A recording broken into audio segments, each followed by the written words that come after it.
तो एक भगत का सवाल है, इन्होंने कहा है जी, नाम नहीं बताया इन्होंने, कैसे पैदा होगी भगवान के लिए व्याकुलता और तड़फ। मतलब भगवान के लिए भूख, चाहना कैसे पैदा हो। क्यों अभी नहीं है? ना अभी नहीं है, अभी तो संसार की भूख है। संसार के दोषों में उलझते हुए भी, दुख पाते हुए भी उसी को चाहते हैं। मतलब 5 सुखों की तलाश है, 5 कामनाएं हैं।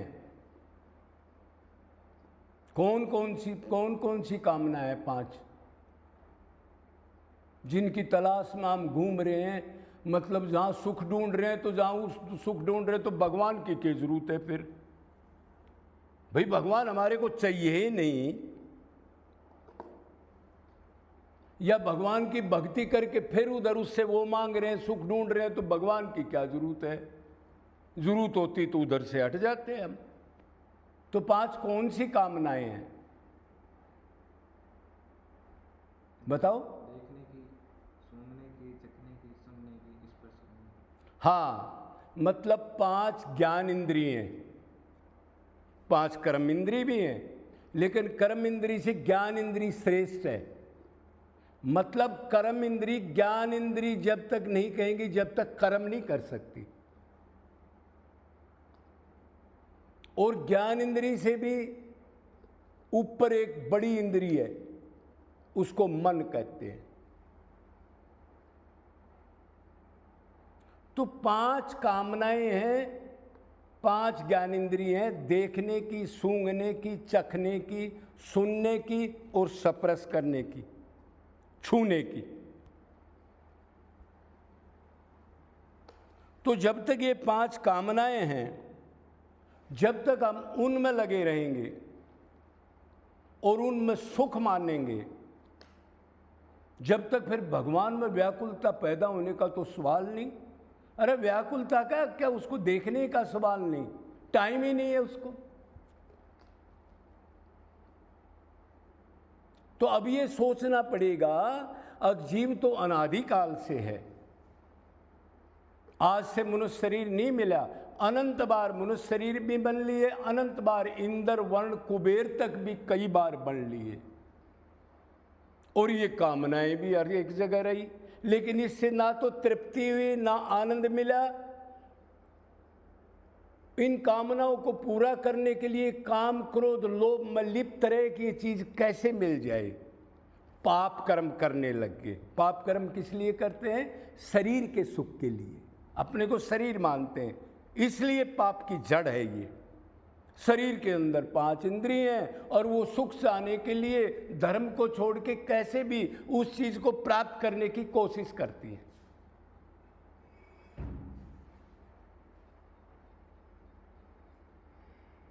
तो भगवान के लिए तो व्याकुलता जब हो, जब ये गधे के भेजे में आ जाए।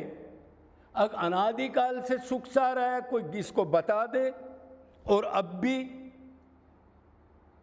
बुढ़ापा आ गया, नहीं औलाद मानती आजकल तो, जिसके लिए कमा के आप छल कपट करके दे रहे हो, और शरीर भी बेकार हो गया, और आनंद की बजाय क्या सुख भी नहीं मिला, अनंत बार दुख, और नींद भी हराम होगी, नींद भी गोली खा रहा हूं। ये समझ में आ जाए एक बार, मतलब एक बार ये पता लग जाए कि मैं शरीर नहीं हूं, आत्मा हूं। कोई टॉप संत मिल जाए और संसार में लेस मात्र भी सुख नहीं है, बल्कि जिस चीज को ज्यादा चाहेगा, बेटे से ज्यादा प्यार करेगा, उससे ज्यादा आस लगाएगा, या आईएएस बनेगा, आईपीएस बनेगा, बहुत राजा बन जाएगा, बड़ी नौकरी लग जाएगा, सुख देगा, और वो लोफर निकला या मर गया तो उससे 10 गुना दुख होगा। भूल नहीं सकते आप, क्यों? आपकी आशा थी,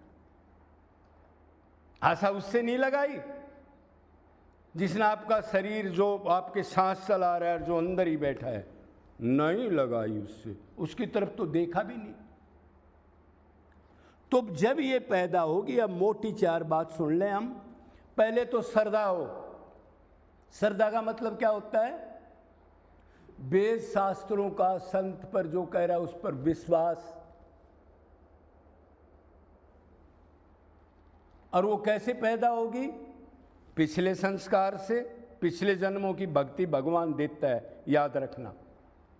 अगर पिछले जन्म में आपने 10 नंबर लिए हैं तो अभी आपने 90 लेने हैं। 10 नंबर आपको एक टाइम पर मिल जाएंगे, चाहे आप 20 साल के जब मिल जाएं, चाहे 40 साल के जब मिल जाएं। एक बार आंखें खुलेंगी, आप भगवान की तरफ उतनी मात्रा में जाओगे। फिर बढ़िया कोई सत्संग मिल जाए। आजकल तो सुलभ है, अगर कहीं नहीं जा सकते तो हमारे जैसे भी हैं पाखंडी संत, लेकिन अच्छे भी हैं, उनका सुनो आप, और मन में जज जाए। भगवान के पास आनंद है, भगवान ही हमारे हैं, निरंतर आत्मा को शक्ति वही दे रहे हैं। उन्हीं की दया से मैं बोल रहा हूं, सुन रहा हूं, दौड़ रहा हूं। और ये मनुष्य शरीर कीमती है, ये प्रभु की जेल है। मेरे संचित कर्म, बहुत पाप कर्म पड़े हैं, फिर भी दया करके भगवान ने बीच में ही एक कर्म योनि का शरीर प्रदान कर दिया। कितनी दया है। अब बेटा दुख मत पा। और गर्भ में हमने हाँ भी भरी काल कोठरी से निकलने के लिए। 84 में बड़ा भारी दुख है। ये सब बदलने वाले हैं जिनसे हम प्यार कर रहे हैं, धोखा देने वाले हैं। फिर अलग अलग कर्म से अलग अलग जाएंगे। अनंत बार माँ बाप बेटा बेटी बना चुके हैं, आनंद नहीं मिला। भक्ति मन ने करनी है, शरीर क्षण भंगुर है, अभी से शुरू करनी है। भगवान से कैसे संबंध बनाए, त्याग क्या है, वैराग्य क्या है, अनन्यता क्या है, निरंतरता क्या है, निष्कामता क्या है, भक्ति कैसे शुरू करें, ये पता लग जाए। फिर अच्छे संत से आप मिल जाओ। सत्संग, सत्संग का मतलब होता है किसी संत का, भगवान का प्रेमी का संग, डुप्लीकेट का नहीं, जो ये कहते 4 माला कर लिया कर और एक बार पूरे धामों की परिक्रमा कर ले और घर काम करता रहे और मन भगवान में लगा दे, जैसे कोई बिजली का स्विच दबाना हो। ये नहीं बताया इतने दिनों से मन गंदा है, पहले इसको शुद्ध करना पड़ेगा, रोना धोना पड़ेगा, अलग होना पड़ेगा, भगवान से ही संबंध मानना पड़ेगा। ऐसा गुरु मिल जाए तो सर्वनाश हो जाए आदमी का। आजकल यही हो रहा है, चेले बन जाओ, घर ही भक्ति करो, संसार छोड़ने की जरूरत नहीं है। और भागवत कह रही है भक्ति के ज्ञान और वैराग्य 2 पुत्र होते हैं, अगर ये नहीं आए तो 0 है। उल्टा काम हो रहा है। तो ठीक सत्संग मिल जाए और उसकी बातों को 100% मान ले, जो अभी तत्व ज्ञान की बात हुई थी। हमारा भगवान ही है, मतलब 2 काम ना करें, भगवान से भी प्यार करना चाहें और परिवार में भी कोई मरे नहीं, कोई नुकसान नहीं हो, सब अमर हो जाएं, कोई तकलीफ ना हो, सब पास हो जाएं। लड़की की शादी हो तो वो राजा हो, दुखी ना हो। ये कैसे हो सकता है?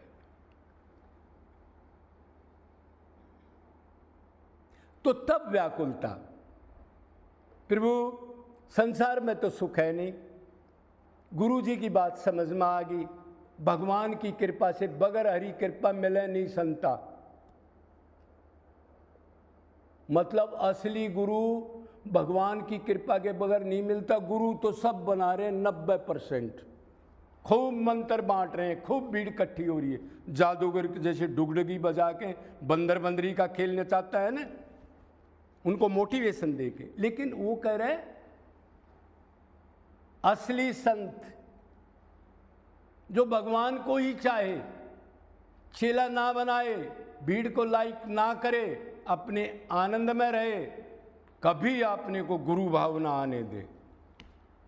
कोई आए तो ठीक बात बताए और नहीं आए तो मत आओ। ऐसा गुरु मिल जाए, उसकी 100% मान लें, संसार में बिल्कुल आनंद नहीं है, लेस मात्र भी सुख नहीं है। इंद्रियों का थोड़ी देर सुख है, उसके बाद फिर दुख। बस एक सुख थोड़ी देर का है, 2-4 घंटे, वो किसी किसी को मिलता है गाढ़ निंद्रा में, जब मन काम नहीं करता। वो सुख नहीं है, आनंद नहीं है, दुख निवर्ती है। मतलब उस टाइम मन काम नहीं करता था, शांत नहीं रहता आदमी, बस, और कोई लावाले सुख नहीं है, वो भी टेम्परेरी है। और भगवान के आनंद का अरबमा हिस्सा है वो, आप देख लो फिर उधर कितना आनंद होगा। भगवान ही मेरे हैं, उसके बगैर और मेरा कोई है ही नहीं। उसी पे बैठ जाए, उसी के लिए रोए, व्याकुलता पैदा करे, शरीर की बड़ाई ना चाहे, संत मन के, दुनिया को इकट्ठी ना करे, चेले ना बनाए, शरीर का मान ना चाहे, 2 टाइम सात्विक आहार करे, वो भी अपने हाथ से बना करके, भगवान इतना उसको दे ही देगा। और निरंतर उसमें मन लगाए और पुकारे, प्रभु इतने दिन हो गए, अब शरीर तो खू गया, क्षण भंगुर शरीर है, अब मुश्किल से गुरु का ज्ञान हुआ, अब कृपा करो मेरे पापी पर, नीच पर, उसको रो के पुकारे। फिर भूख बढ़ती जाएगी, विरह का भाव आएगा, 8 सात्विक भाग पाएंगे, रोना, नाचना, रोंगटे खड़े होना, कंठ अवरुद्ध हो जाना उसकी याद में, जड़ हो जाना शरीर। फिर आपको सारा संसार फीका लगेगा। कोई संसारिक चर्चा कर दे तो आप भागोगे, क्या कह रहा है, मैंने मन गंदा कर लिया, दौड़ जाओगे। बस प्रेमियों का संग, जीवों में परमात्मा देख के गधे कुत्ते की भी सेवा करना, मेरा परमात्मा है ये, प्रेमियों का संग, और निरंतर नाम और भगवान का रूप के अंदर, नाम के साथ रूप बता रहा हूँ, बहुत इंपॉर्टेंट चीज़ है, खाली नाम नहीं। नाम ले रहे हो और मन और कहीं है, मन को रूप में लगा दो और जीव को नाम में लगा दो, 2 काम करने पड़ेंगे इकट्ठे, तब वो आनंद मिलेगा, तब वैराग्य हो जाएगा।